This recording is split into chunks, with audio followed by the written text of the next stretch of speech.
இன்னைக்கு என்ன தாத்தா இதை கதை சொல்கிறேன், நீங்கள் என்ன கதை தாத்தா? அதாவது பக்கத்து பங்குக்காரன் பக்கத்துக்கு பக்கம் பங்குக்காரன் 2 பேரும் அண்ணன் தாத்தா தம்பி. கதையோட டைட்டில் சொல்லுங்க, தலைப்பு. சரிப்பா. ம். ஒரு விவசாயி அவனுக்கு தோழராக இருக்கும் மாட்டின் கதையும் நான் சொல்ல போகிறேன். ஏன் இவ்வளோ தடுமாற்றம்? இப்படி தடுமாறவே மாட்டீங்களே, திருப்பி நல்லா ஸ்ட்ராங்காக சொல்லுங்கள். ஒரு விவசாயி அவருக்கு நண்பராக இருக்கிறது ஏர் மாடு. அந்த மாட்டின் கதையும் விவசாயியின் கதையும் கூற போகிறேன். பக்கத்து வீட்டுக்காரன் அண்ணன் தம்பி 2 பேர்.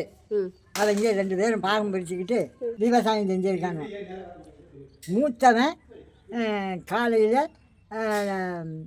4-4:30 மணி போல் ஏறு கட்டி புள்ளியார் விழான்னு பேர், அது பஸ்ஸில் விழுது. அடுத்த பக்க விழாவும் தேய்ச்சி விட்டான். அடுத்தவன் நல்லா தூங்கிட்டான். தூங்கி எழுந்திரிச்சு ஆகா பக்கத்து வயக்காரன் இப்படி வேலை செஞ்சுட்டான்னு சொல்லிப்பா நம்ம பங்கு உருவாமல் போட்டுட்டேன்னுட்டு மாதமானு ஏற கட்டி ஓட்டிக்கிட்டு போயிருக்கான். அப்போ சாப்பாடு கொண்டு கொடுக்குற நேரம் வந்துட்டு பக்கத்து வயக்காரர்களுக்கு சாப்பாடு போய்த்து.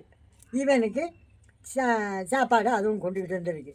அவன் வீட்டுக்காரங்களும் சரி நான் உழுதுகிட்டே சாப்பிட்றேன், பக்கத்தில் முறுக்கு நின்று ஒவ்வொரு உருண்டை ஊற்றி கொடு அப்படின்னு சொல்லியிருக்கான். யார்? சாப்பாடு கொண்டுட்டு அவன் பெண்சாதியை.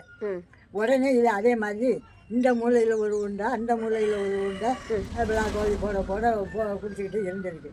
2 மாடும் சிரிச்சு இருக்கு.